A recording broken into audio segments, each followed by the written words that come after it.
One.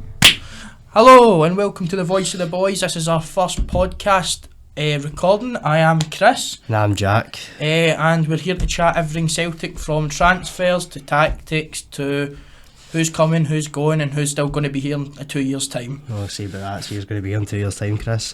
So this is a relatively new thing for us. We've been talking about it for a while, but this is the first time we've actually tried to put it into practice.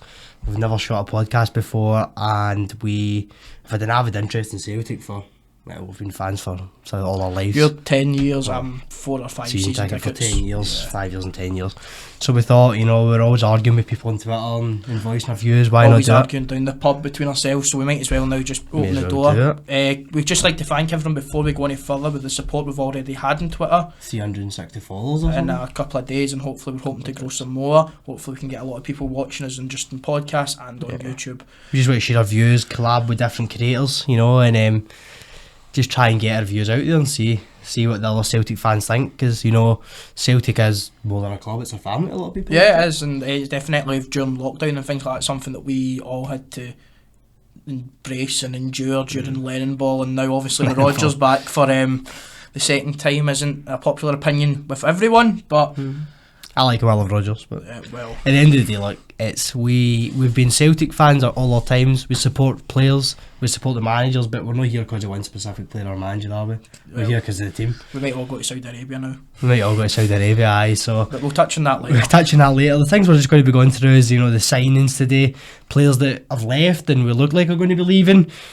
Obviously, return to training tomorrow, and what we think Brendan Rodgers might try and implement in his first season back, and how he's going to try and take the team forward.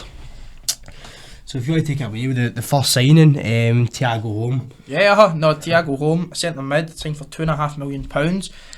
I think it does though. It's something that's probably been in the works from when Ange was there. I think it's going to be a good signing. I don't think it will be a bad one. I think the scouting over the last 2 years is showing, excluding a few. I think it shows that we're taking the steps in the right direction. But with Aaron Mooy retiring, you've still got 6 centre mids. You've got McGregor, O'Reilly, Hatate, Turnbull, Awata and Holm. Yeah. I think Turnbull might be near the end, but we'll touch on it. We've seen Brendan Rodgers change around players' careers, and he could be one. He would get in any Celtic team except an Ange one. Oh, definitely. 100%. And he was relied on heavily for the first 6 months. So I don't know. I think we could see to Holm come in to be that 4th or 5th choice, because as well we've seen Awata at centre back for a young player, coming in. Started all 10 games this season for his home team in Norway. Sorry if I butchered the name, Valguera. The side currently sit 13th in the league. However, last season he helped them prosper, and they finished 6th last season, I believe. I think he's a young guy that's coming in. He's been scouted obviously before Brendan Rodgers was announced and before Brendan Rodgers was intended to be manager. I think he's one of these signs. If we look at the signings over the last 2 years under Postecoglou, I think it's probably been one of our most successful signing periods under a manager in the last while, especially. Probably more successful, equally as if not more successful than Brendan Rodgers signings. I mean, I know we'll go over this in a future podcast, but we'll go through every one of Brendan Rodgers signings. I know Chris has got a lot of opinions on some of the signings. He's a geary for the 15th time, whatever it was. But I think he's a strong signing. It's a signing of intent, though. Postecoglou spoke a lot last year after his first season about building in Champions League, but not just building, bringing in a younger Celtic team, keeping it always fresh, bringing in the younger guys who are going to challenge for positions. And I think this is exactly what this signing is. I don't know if he was brought in exactly to be a first team player yet, because you've got a strong 3 if Hatate stays. But for £2.5 million, he needs to be a first team player. I know Brendan Rodgers, is what we're reading, has been backed. They're going to get this kitty of money that's going to be chucked, and with obviously someone who's going to Saudi Arabia, we're going to get a bit more money. Yeah, there's not really a chance if you're spending £2.5 million on a midfielder. It's not a sort of player that Celtic will go, right now you're going to sit and develop. It's one of these signings that Celtic seem to do, and they go, right now you're going in the deep end. We signed Matt O'Reilly for a couple of $100,000, Hatate just over $1 million. So you've signed O'Reilly and Hatate for cheaper than Holm. I can't see a way he doesn't go in. 100%. I think he's in there to break the mould of the midfield, which I'm excited to see. It's going to be hard to break though. It's going to be hard to break. McGregor, Hatate and O'Reilly is a strong 3. I mean, we've seen Aaron Mooy break it last season for a while, until he obviously picked up the serious injuries to do his lower back, which is unfortunately part of the reason why he's retired. But I think, you're right. If Celtic are spending, we've said this for a long time, if Celtic are spending big money, 2.5 million for Celtic is a bit of money, You want to see the player, if not starting all the time, pushing for first team football. And we're going to get into a Champions League group for the second year in a row, straight into the Champions League group, no qualifiers. We're going to need rotation, we're playing the League Cup, Scottish Cup, League and the Champions League. And we're hoping to have European football after Christmas. Brendan Rodgers has said that himself. Yeah, he says he wants to have a run. So there's no point in signing someone who's going to take the back seat here as well. Signing someone who is a young talent who wants to go straight into the team, battle for a position. He's probably been told that it's a good scouting network, as we've said over the last 2 years. There's been very rare signings that we turn around and go, no, he's been poor. But I don't know. I think you're playing 60-70 games a season if you've got European football after Christmas. Celtic, obviously, Rodgers has won the treble. Some fans are now at the point where they're going, Celtic are expected to win the treble. I remember years ago we would be happy if we got a double or just the league. Definitely. Now you're expecting Celtic to go out there and win the treble. I think that shows how far we've came. But how much now that you're going, right, you've signed a player for $2.5 million, you're now going to be featuring. It's not as if you're just going to sign someone for $2.5 million and you have to wait till October, November for them to break in. You're now coming in. He's signed before we go back to training as well. So, yeah. Has a lot of this year about realistic expectations with a change of manager? I know I've heard a lot of people on Twitter calling treble and pictures of Brendan Rodgers after winning the trebles. But if Celtic spend over 30 million, which has been quoted, that he's been getting all this big kitty, he sat in his first interview back and he says he wants to be here for 3 years. Obviously, my opinion of Brendan Rodgers is I think he'll be away at the next job, but I think he's definitely a winner and he's the best appointment we can get, and I agree with that. Is he my favourite manager of Celtic? Absolutely not, for what he done last time, but there's a reason he's back, and the reason he's back is to win his trophies. I don't want the expectation of a treble though. I think if Celtic spend upward of £35 million, now if you do the rough maths, we've signed $2.5 million for Holm and I think $2 million for Taylor. So you're looking at it as now you're $4.5 million down. You've still got a long way to go. And I think a lot of the money, the 30 million that's been quoted, wherever it is, 30 million, over 30 million, under 30 million, you're talking for a couple of first team quality players in there though. £7-8 million players. The reports that are coming out today on Twitter from some reliable sources, and people are now talking in the transfer rumour mill, is that we're talking about a player around £16 million.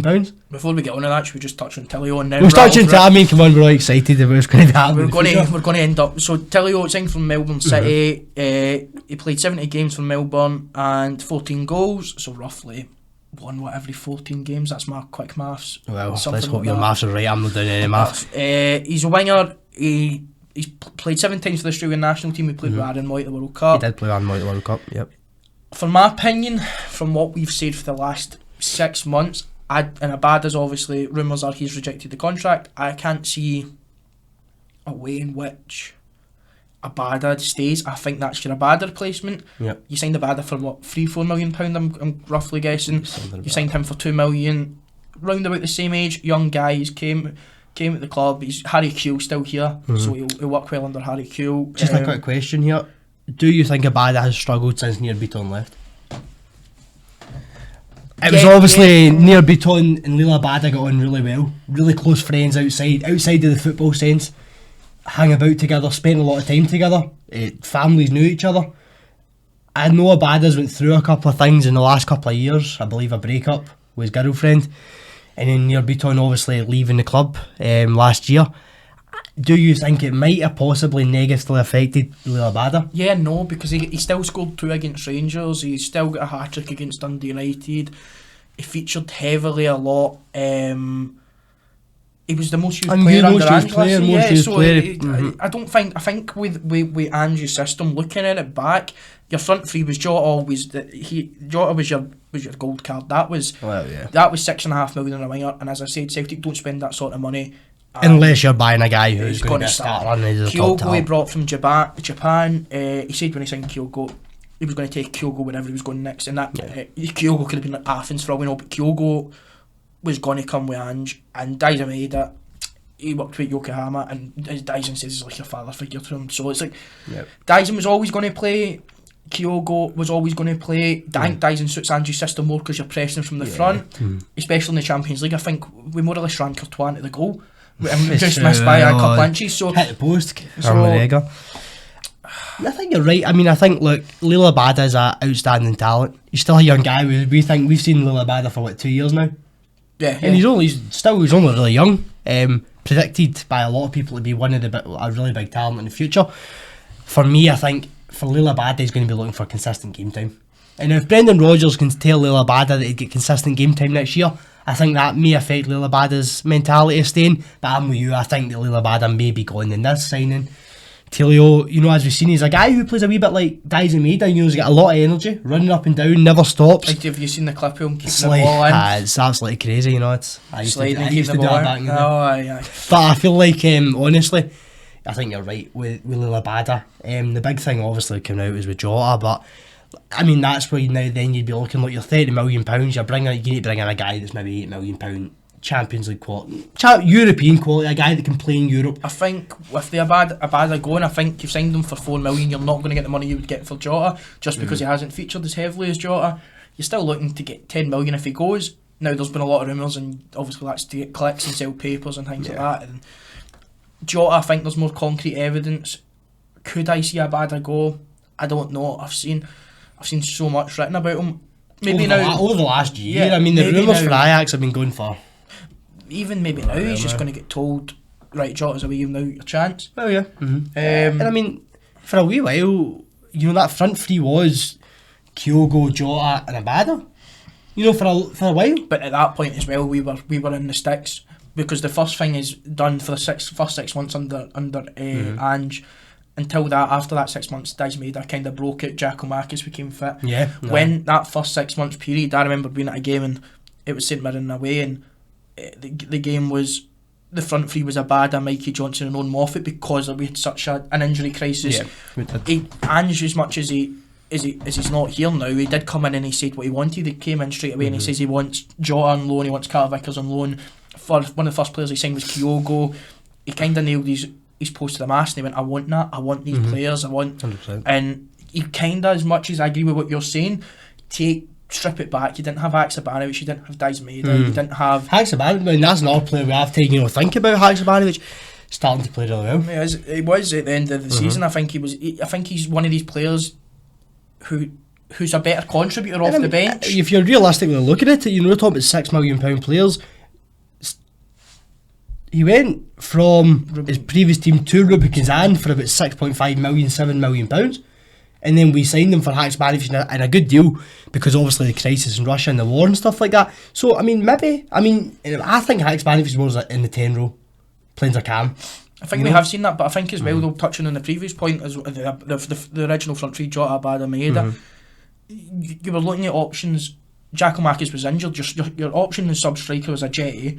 Your sub-wingers were Mikey Johnson, Owen Moffat. We were playing Juranovic in right wing at a point, and we were playing James Forrest quite a lot. And I obviously think James Forrest is done. I don't have anything against him. I think he's been a great servant to the club. Well, I love James Forrest. But that front three kind of picked itself. That team picked itself. I remember sitting there, and as much as we were talking about Nir Buton's no longer here, and we were saying, I remember going, I want to give Nir Buton a contract because he'd done so well. Yeah. But Nir Buton, we were playing Nir Buton at centre back, CDM, centre mid. And Nir Buton didn't get the contract. We gave one to Mooy. We've signed Awata. There's so many different routes to look at it. I think the thing with Celtic fans is as well, I think now we're probably past the Telio stage. We can talk about Jota now going, as much as it's heartbreak to us all. I literally have just tweeted saying that he's the best player I've seen technically with the ball at his feet.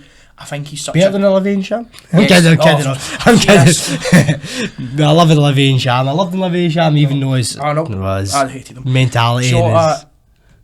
Jota just oozed class. He came here, he bought into it, he had the ball at his feet, he was flicking the ball over players, catching the other side. Oh yeah, definitely. He was spectacular. Oh, he was spectacular. The goal in Leipzig for us when we were over, the dink against McLaughlin. It was the closest. I think it was the closest I felt to a player who felt of the same standard as Henrik Larsson. A guy who could be a superstar. Now I love Kyogo, and I think Kyogo is a big part of this Celtic team. Even though I think now he's maybe a wee bit too old. Take those steps, I think Kyogo goes well, high but look as Henrik Larsson. look at Nakamura. Nakamura's done that. This is the thing. I think Kyogo knows which side his bread's buttered away, but if I don't, I'm going to get clipped defending, but I don't see Kyogo going. I think Hopefully. Jota, if you can't turn in 190 grand, 200 grand a week at the age of 24. No, 100% not. So I don't think go. game they blame. I know a lot of people are sad and a lot of people are angry, but if I was offering you 10 times the money, tax free, you were making it your current job, you'd be taking it. And you can't blame the boy. He's going to go and he's going to go play with players like Benzema, and he's going to play with players like N'Golo Kante. And as much as we love Celtic and we all think that Celtic is still a rising team now, you know, we're rising back. I think for a while we might have went slightly backwards, you know, under Ronnie Dyler. Oh, we have. And, you know, we didn't advance as much as we should have. We've now seen under Ange Postecoglou a willingness from the board to invest and try and move forward and build our brand recognition in Europe. That was one of the first things he said in the interview. We need to build the brand. We can't just be happy with the SPL and the treble. We can't, I know. And I think that might how you won't win the treble. Yeah. You can't win the treble and get to the last 8 in the Europa League because there's going to be too many games. Your team's going to be, and I think that's why bringing in guys like Tilo and bringing in guys like Home, you know, guys that are at this kind of first team standard for Scotland, but are also, you know, one of 6 or 7 midfielders, gives you 2 or 3 midfields you can put out. You know, McGregor's going to that no matter what most of the time, right? Unless he picks up an injury or, you know, it's seen it's a game where he can take a rest, he's going to be there. But see those other 2 midfielders, if you've got 5 or 6 players you can swap in and out, kind of what Ange's done with the wingers. You know, you build a strong midfield, you keep guys' legs fresh, and you're not relying on guys when you're playing those 60 games a season. You know, after Christmas you're relying on guys to play midweek, on the weekend, midweek, then weekend again. But I think as well with that as well though, is you've got 6 or 7 midfielders, which is totally right. Go through who Celtic have got centre mids now, right? And let's delve into the rubbish that we've purchased. You've got the 6 that we mentioned: Turnbull, Hatate, O'Reilly, McGregor, Iwata, Home. That's your 6. Unfortunately, Aaron Mooy's retired, which we'll touch on in a few minutes. Main man James McCarthy. Now that is what I'm getting to. James McCarthy, Shaw, Ideguchi, Sorrow. There is a lot of dead wood there. And I think that the issue is that Celtic's recruitment in the past hasn't been good enough. Whereas if Celtic went and bought someone with all the money combined for 5-6 million, he could be a starter easily. And I think you need a spine to your team. We've discussed this. Yeah.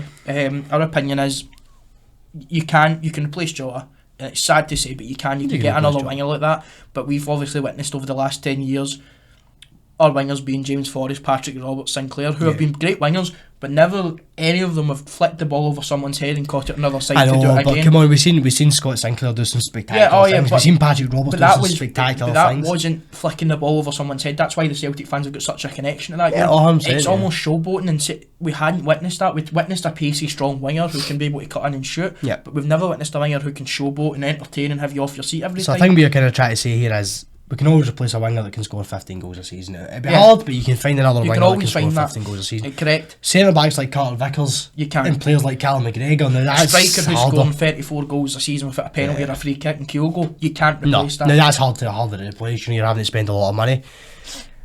We live in a time now where Scottish football is kind of looked down upon. You know, a lot of the time. Jota for £25 million is a steal for the team that buys him. Yeah, absolutely. Let's be honest, you know, the guy oozes class. £25 million in today's market in England would get you nothing, really. Well, we sold Edward for 16 million and he was brilliant up here. Yep. And I think he scored less than 20 goals at Crystal Palace. Now it's harder to score goals at a team like Crystal Palace than it is to score at Celtic, 100%. I mean, but I think even watching him, sometimes he's not involved in the game. He's coming off for guys like Benteke when he was there at the time, Ayew. There were so many different options. They were playing through Zaha, Elise. There's so many different options. And we think the Jota is high on that stand. We think the Jota could cut it, you know. I think a lot of Celtic fans would kind of know, watching Jota play in the Europa League last year and then the Champions League this year. Some of the balls he played, some of the skills. But we also looked at Edward as undroppable. Oh yeah, but we've now agreed within us, as much as 25 million is brilliant for Jota, we can replace Jota. We are the 3 that we've mentioned: Callum McGregor, Carter Vickers, and Kyogo are the 3 that we can't drop or replace, because Kyogo played the Tangi system superbly. Carter Vickers, I think I see him at Celtic Park every single week and he plays a 7 out of 10. Oh, I don't think he'd be puts a ever foot wrong. And I mean, you've seen when at the end of the season Carter Vickers picked up the injury and went for the surgery. Starfelt without Carter Vickers and paired with other defenders, kind of looked a wee bit lost. I just don't know if he lacks a wee bit of leadership. Starfelt, you know, having Carter Vickers next to him makes Starfelt a better player. I think that sort of free though shows smart recruitment. It was $4.5 million for Kyogo. We were smart enough to obviously scout Callum McGregor, who I don't think will go anywhere now, and I think you have to pay $6.5-7 million for a centre back. We've seen it with Chris Julian and Ayer. I think Ayer we were smart to pick up when he was younger and move him further back. Chris Julian, before he got that leg injury, was superb. Oh, he was a superb defender. The only thing he was struggled with was playing a physical striker, even when we played Chiro London Dykes. But Chiro and Mobley got pocketed. I know. So I think you see the difference in some of these players. We'll move on anyway because we could be here all day talking about it. Let's touch on Aaron Mooy. What a signing it was. What a signing. And when we were at that Norwich game last year, before we went out, we thought that our fan get dragged on the stands. We watched Aaron Mooy against Norwich with Todd Cantwell was trying spins and backflips and all sorts. We watched Aaron Mooy and we were, I wouldn't say we were worried, slightly worried, you know. We knew that he'd come off not playing football. I think losing Rogic and Beaton and then you're watching Aaron Mooy and you're thinking to yourself, why let the go? But then you need to remember as well, I think if I'm correct in saying, we seen Chris Julian the last year in pre-season. Every time Chris Julian came on, he was shocking. He did. He did. It was him, Lowell, and then him and Jens played for a bit as well. And I remember watching. If I'm right saying we'd win these pre-season games, and then we'd bring on Julian and Lowell, and the wheels would fall off. But no, Aaron Mooy. I think touching on Aaron Mooy's season, I think in his year with the club that he's done brilliant for us. He's not just been brilliant on the park, but the looks of it, as much as he's a quiet character, he's been loved in the change room and things like that. You've seen that when they're pushing him at the front to celebrate. I think with Aaron Mooy, a free signing, we kind of panicked at the start as we said he was unfit, but Ange says give him a good run of games. After the World Cup he was brilliant, and he came back from the World Cup and his hands was right, and he was superb. He was like I had a 9 out of 10 season. That 3-4 months, brilliant, and then obviously unfortunately he got an injury. Wasn't really the same after the injury. You could tell he was injured. I don't think it was for one of trying. I think he wanted to keep playing. I think you're looking at someone like Aaron Mooy, and he could get you a goal or he could get you an assist and he could pick the ball up and move it. My opinion, I don't think you're going to get a better free transfer to the Scottish football than someone like Aaron Mooy, someone who's been in the Premier League, been a star player for Brighton or Huddersfield. They don't want tender career. They want to win a trophy or two. They want to be loved by 60,000 fans. It's the perfect club to come to. And I mean, you look at, he came to the Scottish League, you know, and as we say, he was a wee bit slow in pre-season. He picked up after the World Cup. He was a yard slow pace-wise, but in his mind, he was 5 yards ahead of the game. Oh, you know, everything he'd done technically, he was 5 yards ahead of everybody else, and that's what helped him flourish, you know, in the Scottish League, because he was seeing passes that nobody else could see. Oh, it was magic. And he was absolutely brilliant. And I think he will be a miss in the changing room and on the pitch. It definitely opened something up that we hadn't seen him at Celtic, and especially our time going through centre mid, someone who could read the game so well. We can see centre mids who read the game who are sharp like that. Stefan Janssen, even Hatate. Someone who was sharp on the ball, alert and moved. I think with Aaron Mooy, he could read the game, but he knew he had time, and he knew that he timed the run of the player perfectly. He never played. I think Stefan Johansson's a perfect example. Stefan Johansson sometimes played the ball too sharp. Aaron Mooy played it perfect. 100%. And I think he gave a bit of confidence to Callum McGregor. To go and to express himself a wee bit, you know, and move forward and things like that. Absolutely. And I think that's what Callum McGregor, you know, Callum McGregor's a vital player. He can play every position in that midfield three. You know, he could play anywhere. You could play Callum McGregor. Well, he was playing left mid and left back for us at that point. Anywhere he wanted, and he would give 100%. And I think, you know, Aaron Mooy helped. He helped him play, and he also gave him a wee bit of confidence to do what he needed to do. You know? Should we touch on Jaw, or do you not want to touch on Jaw? We've spoken about it a wee bit. Right, so I don't want to keep going over it and over it and over it, because I think at this point, nothing can sell. He's away. From what we've seen, it's come out from obviously news stations in Saudi Arabia. Nothing's come out from the official club. A lot of people are saying it came out from an official club page. We've not seen anything from the official club. Nothing from the official club. Sky Sports are reporting on it for Fabrizio Romano. Fabrizio Romano. That was it when I think a lot of Celtic fans have got harsh feelings towards Fabrizio Romano currently. No wonder, because I don't think he ever posts anything nice about us. I think it's Matt O'Reilly's away, Juranovic is away, Giacomakis, Jota, Abada, even had Maida going. Remember, he'd Maida going to Southampton in January. So I don't know. I think it's about time that he just packs in his day job and, I don't know, goes and finds something else to do, because all he's doing is just picking on us. I know, that's it. But Jota, 25 million, needs to be reinvested. If Brendan Rodgers has been promised this money, it needs to go back in. It can't be we're taking 25 million and sitting on it. Like when they last got this sort of money, as much as Greg Taylor is now brilliant, they got 25 million for Kieran Tierney, and it worked so well down the left hand side of that Brendan Rodgers era. Neil Lennon came in, they sold Kieran Tierney for 25 million, they got Elyounoussi on loan to play in the left wing over Mikey Johnson. Sinclair got frozen out, so you're thinking to yourself, Elyounoussi, as much as he is not Jota, he's still a good winger. He would have worked well with Tierney, so you need now a left back of that quality to overlap. And who did they replace him with? Greg Taylor for 2.5 million and Bolingoli for 3 million. That is poor recruitment. That was poor recruitment, yeah. But that's Celtic to a T. That's Celtic to a T, and that's what's going to hold us back. That's why you'll never get anywhere in the Champions League. If they get 25 million for Jota, it's all put back in. Do you not think? You think here the mentality's changed a wee bit? I think, yeah. Postecoglou's changed the board for the better. I think Postecoglou has, but I think we should be streets ahead of Rangers. It should never be that Rangers are now on some sort of level term, because when Rangers weren't in the league for 4 years, Celtic could have went, right, monopoly money. I mean, that's what we said though. We stood still under Ronnie Dyer. Look, and at the end of the day, we weren't investing as much as we should have invested, right? Your hope now is that the Celtic board reinvest the money that they get in for Jota. 30% of the profit goes to Benfica. I think it looks like we make something like 7 million profit. I believe I heard in Jota. I think it's 7 to 9. It's something like that, but it's still now there's money. That means there's money there for Dermot Desmond to pocket if he wants, right? Which should probably. But the rest of the money goes back into the team. I think it will. I can see it. With the talk that we're seeing now, nothing concrete or nothing coming out from sources that are too reliable, seen a couple of things, but the talk is £16 million, but we'll come back to that when there's more substantial evidence. When there's more substantial evidence, we'll look as if what we're going to do with it, but no doubt we'll be on a merry-go-round for the next month on it.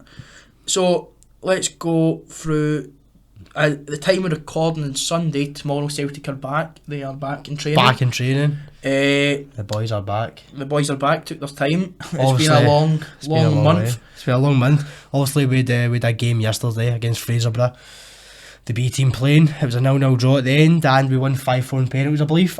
Although I looked all over Twitter, Facebook, YouTube, I couldn't find anything about the game. Anyone trying to find anything, if you found something, going to share it, because we have searched and looked at anything about this game. Couldn't find it. But I heard for a while that the game was cancelled. It went ahead, apparently, and Celtic won. But training returns tomorrow.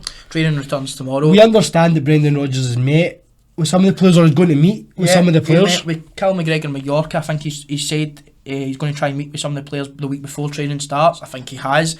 I think, obviously, rumours going about Stephen Welsh is meant to be going, I think, to France or Italy again. Can't remember, not fast, bye-bye, we'll take the money.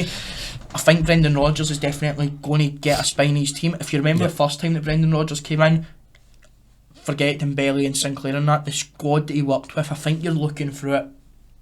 Goalkeeper-wise, he had Logan Bailey, Gordon, centre-backs, Boyata, Joseph Simonovic. We can go through the team, but he brought in guys games like Tierney. He took Tierney's game to the next level. Callum McGregor, Stuart Armstrong, Lee Griffiths, arguably.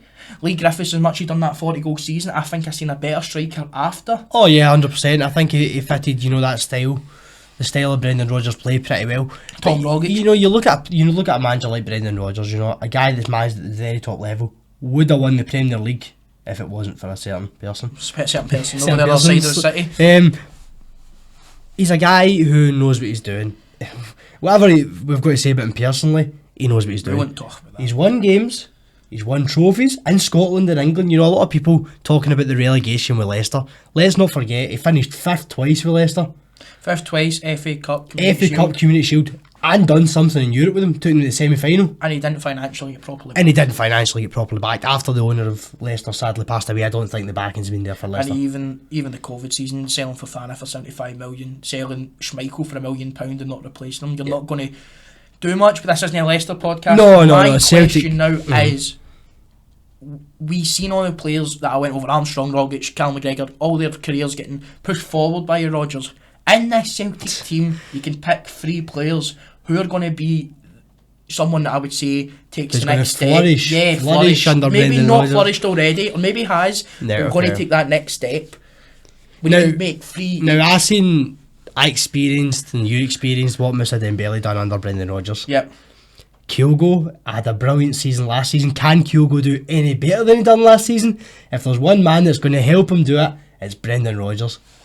You heard it here first. So Kyogo's going to score more than 34 goals. Kyogo's going to be brilliant next season. Score more than 34. He still will be there. Right, okay, well, look, maybe not more than 34 goals, but he will still flourish under. I can't see. Now, a lot of people thought with Postecoglou leaving, obviously the heavy Japanese connection, that, the Japanese players might regress. I think Kyogo will still flourish, because see the movement he has will suit the style that Brendan Rodgers plays. If we play those overlapping players. He also played with a couple of sort of sharp strikers. He played with Griffiths, he played with Vardy, I think with Suarez. He's used Sturridge. He's not as much as he's quite used to having a big guy like Dembele or Edward. He's used the sort of shorter, smarter, quicker players. So Kyogo's the first guy. Second guy, right. Yeah, this guy might not just because of Brendan Rodgers, but I think he's going to have a breakout season. Alistair Johnston. Right. The heart and soul in Scotland. Big AJ. I mean, you look at the ambition that boy put in since he came into Celtic last season. Right. We thought losing Juranovic, we were in the hole, and then you bring in a guy, Alistair Johnston, and he puts in 100%. He's flying about the pitch, slide tackles, running back, winning the ball, getting forward, and he's going to flourish next season. Maybe not because of Brendan Rodgers, but he will have a breakout season next season. He's going to become a solid player in that back line. He's going to make the position his own. And honestly, I feel sorry for Anthony Alston, because what do you do? Maybe Anthony Alston should be a wee bit better at doing his actual job. But, you look at him after Juranovic, maybe he's going to get a chance, and then you bring in a guy like Alistair Johnson and back to the Once bench. again, smart recruitment, 100%. Third player, I'm a wee bit more divided on. The third players, I think there's quite a lot of players that you could pick. There's quite a lot of players there that you could pick. However, is it hard to look past, if he doesn't leave, Rio Hatate? Right, on you go. Well, I mean, let's be honest, right? His first season, he'd come off the back of a 60-game season in Japan, for however many games they'd played, and he came straight into this half a season here, played brilliantly. Last year, he had a full season. He was impeccable, apart from a couple of small injuries he had. A couple of games there where the performances might not have been up to pace. He's arguably your player of the year if he stays fit. 100%. Now this year, I think if he stays fit the full season, he is going to be a brilliant player in that midfield. He's going to help advance the game of like Thiago Holm and stuff like that. I think that's why we're bringing a lot of these guys in to learn from a player like Rio Hatate, because he is a star. Right, I'm going. Who are you going with? Let's see here, Lisa. Matt O'Reilly. Okay. 12 assists. He always goes under the radar. If you were going to drop one of the 3, you're most always assists. going, 12 assists, most assists. I think he's one of those guys that Stuart Armstrong was not bad under Ronnie Dyler, but you've seen him take that next step. I can just see it with Matt O'Reilly as well. Do I think he'll maybe go the same way as Armstrong, go down to the Premier League eventually? Yes, but I think he's going to learn a lot more from Rodgers than he would taking that next step straight away. So someone like Matt O'Reilly playing that number 10, I think Celtic are going to go back to 4-2-3-1, sitting with the 2 holding midfielders. I think it gives O'Reilly that freedom. I think he lets him roam. I think he lets him adventure. I think he lets him pick up the ball, play passes, things like that. Second one, I think it's going to be Iwata. I just don't know. Okay, that's an interesting fact. I don't know. You got player of the year in Japan. Yeah. He's kind of came in the similar to Hatate. In a couple of games he played really well, He played well in a couple of games. We put him back in centre back. He's came in similar to Hatate and had no rest. He's now got time off. He's now allowed to rest. He got player of the year in Japan. Again, I'm saying that we've signed him for a reason, and I think he's just going to flourish. I can't see a way in which he doesn't. I really hope he does. I hope you're right, because I feel like if he does flourish, we might see another similar career path to Hatate, where the projection of the guy just skyrockets. And halfway through the season, he's playing like he's never been out of the team. The third one, I'm split. Okay. So I agree 110% Kyogo's going to be a starting striker. Yeah. But I think the big man, I read something stupid, since the split, the 5 games of the split, he had 5 goals. Right, So okay. he scored 1 at Tynecastle, he scored 1 against Hibs or something, he scored 2 against Aberdeen. I can't remember exactly what it is. So you're going low. I'm going to go I think we'll never drop him for Kyogo, but I think the big man's going to come onto a game, and I think the difference with him and Giacomakis is the age. I think being 21, 22, he's more than happy to sit, learn, grow. Giacomakis had to play at least 28, 29. I think he's shown in America as well. Giacomakis had 10 to play. goals in 10 games. That's So- what he was on last I checked. Always one of these ones that give him time, let him flourish, Yeah. let him grow. He'll I be think fine. that's a good three, and I think with that, we're looking at a interesting season. Interesting is the word I'm going to go with. If you could say one word to the way you think next season's going to go, what is the word? Apprehensive. Apprehensive. I'll go apprehensive. So we've It's got the wrong one. apprehensive and we've got interesting. Is there anything else you want to cover before? We're going to keep this one as short. Short. It's our first time doing this. Might go terribly wrong. Not going to lie. Might go brilliant. Might go brilliant, and we might don't know, be on the radio. On the radio on Clyde One. Us and Hugh Keevins. As in you, old you. But no, we'll wrap it up then. I think that's us, and we'll definitely be back soon. Thank you for watching. And I'd like to give one final thanks to the 345 or however many people it is. How many ever it is, over 300 now, but we'd like to thank everyone, and we will be back again. We will be back. We will be back talking about transfers and building up to the pre-season tour in Japan. The pre-season tour in Japan. Now that's going to be a big one. With Postecoglou away, it's going to be an interesting. Fiery, maybe. You never Going know. to be fiery, but I can still see he's doing pretty well. Looking at that. Anyway, thanks guys. Thank you very much for listening, and We'll see you again next week. talk to you soon.